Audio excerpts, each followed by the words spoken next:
mí me seduce el ensayo y la poesía, esas dos cosas. Practico la poesía, el ensayo, salvo que me lo pidan especialmente, ¿no es cierto? En el caso de la academia, ¿no? O de algún diario, escribir algún artículo crítico, una cosa así, o dar una conferencia. Pero eso lo hago con la mano izquierda, ¿no? Lo que yo siento como propio desde la niñez es la poesía. El primer recuerdo de que yo haya tomado el lápiz o la lapicera para escribir fue a propósito de unos pequeños, ¿cómo te puedo decir?, cuentos policiales, ¿no? Que escribía para mis hermanos, no para mis hermanos. Estoy hablando cuando tenía 8, 9, 10 años.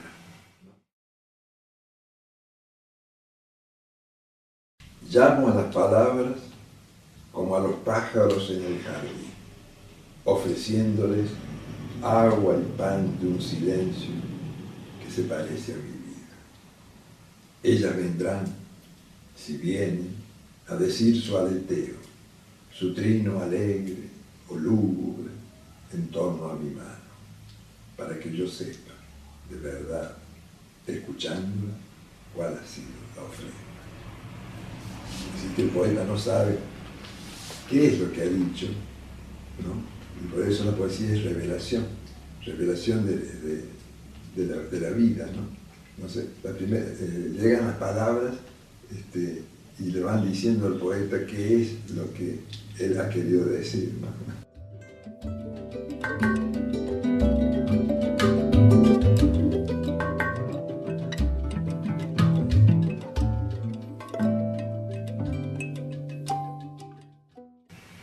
Cuando tenía 11 años, me vine acá a Villa Dolores, a la casa de mis abuelos paternos.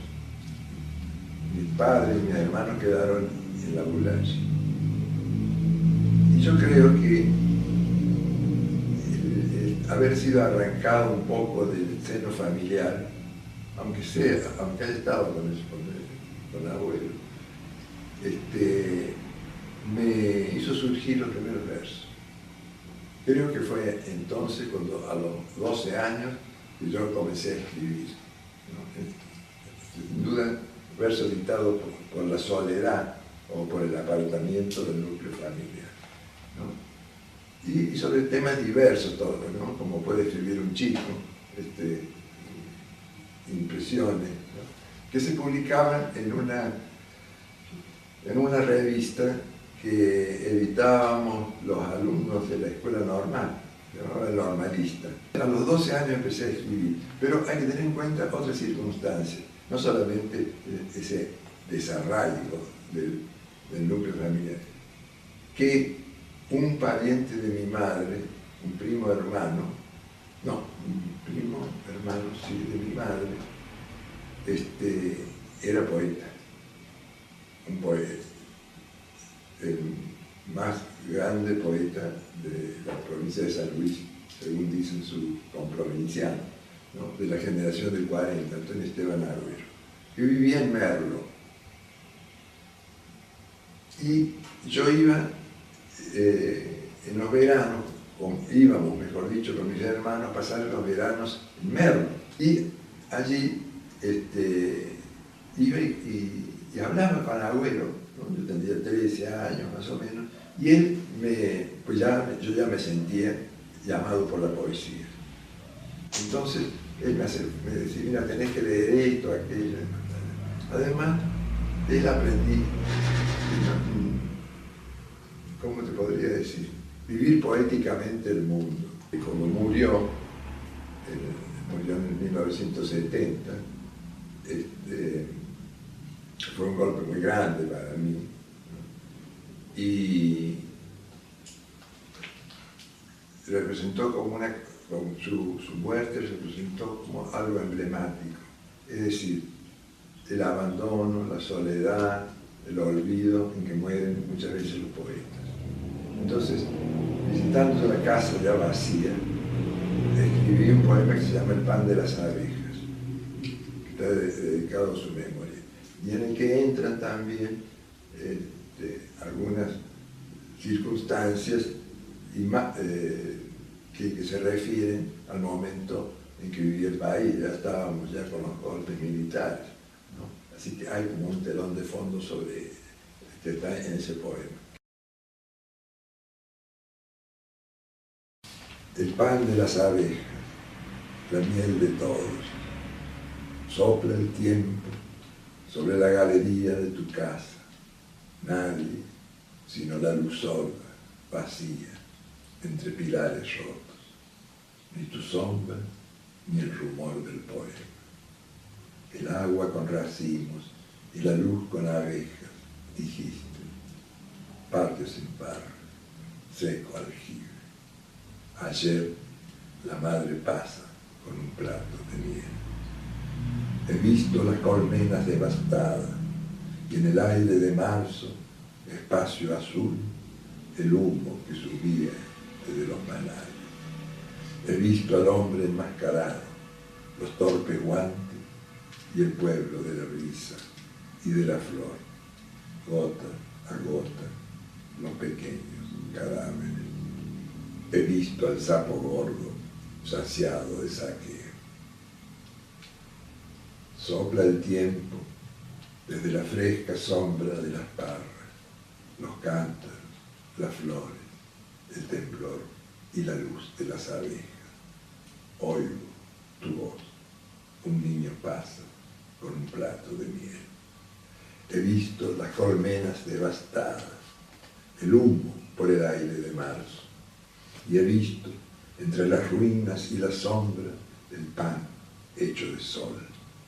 Quiero decir, lo sabes, vi tu muerte y tu vida, la galería rota de tu casa, las páginas doradas, y mi vida y mi muerte seguramente iguales. Un hombre pasa con un plato de miel, el pan de las abejas, la miel de todos.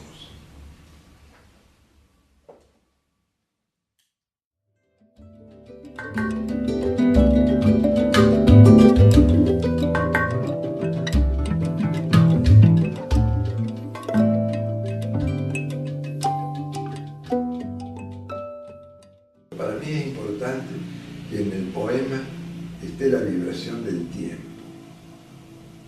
No hablar del tiempo, sino que el tiempo esté en el poema, ¿no? Porque lo que el poeta pretende eternizar, digamos, entre comillas, es un momento de su vida, un estado de su vida. Y eso está en el tiempo. Por eso, como decía Antonio Machado, el poema que nos tenga muy marcada la vibración del tiempo estará más cerca de la lógica que de la lírica. Primero, la vibración del tiempo. Y segundo, que la imaginación poética abarque y recoja las cosas del contorno vital del poeta. No fui un poeta político en el sentido de ¿cómo te puedo decir?, de usar la poesía como instrumento para, ¿no? Yo creo que la poesía es un fin en sí misma, no un medio, no un hito. No quise jamás instrumentar la poesía para eso. Pero el telón histórico, el telón de fondo histórico, está sobre todo en dos libros míos. Puertas apagadas, el capítulo está diciendo, apagadas, y otro que se llama Lugar de reunión.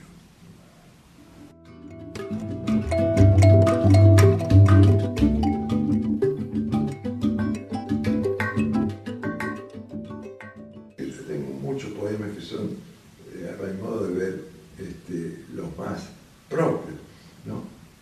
O los que tocan circunstancias esenciales de mi vida.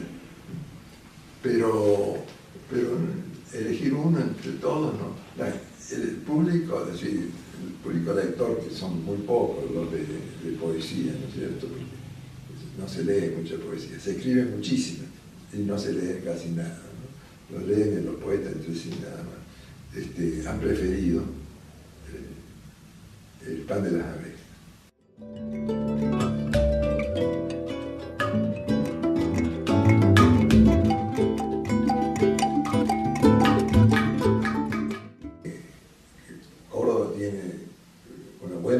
tradición poética, ¿no? En un momento, por ejemplo, en la década del 50, del 60, el género literario cordobés por excelencia era la poesía, ¿no? Después ha venido la narrativa, ¿no? Ocupando gran espacio en la literatura cordobesa. Pero en un momento Córdoba era eminentemente lírica. Sí, hay una poesía de Córdoba. Y hay una poesía de Córdoba escrita por poetas que no son cordobeses, pero que la han reflejado en el paisaje de una manera admirable, ¿no? Como ningún poeta cordobés. Me estoy refiriendo a Baldomero Fernández Moreno y a su librito Córdoba y su sierra. Es una maravilla de pintura del paisaje cordobés, ¿no? que hizo Fernández Moreno.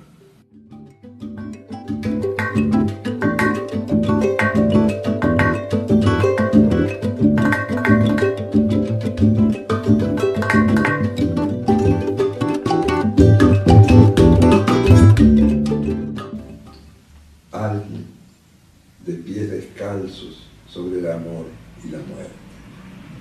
Alguien que se pierde en los espejos y abre las puertas cegadas en los años. La voz que aguarda tu oído. Los ojos dispersos por la noche y las ciudades. La recordada, la desconocida. La mano siempre más allá de su adiós. Alguien por una calle donde los árboles fuesen invernales, a orillas del fuego, a orillas de tu corazón que no duerme, ya sin nombre, como un ángel tras la visión de la locura, o la última soledad, o la esperanza.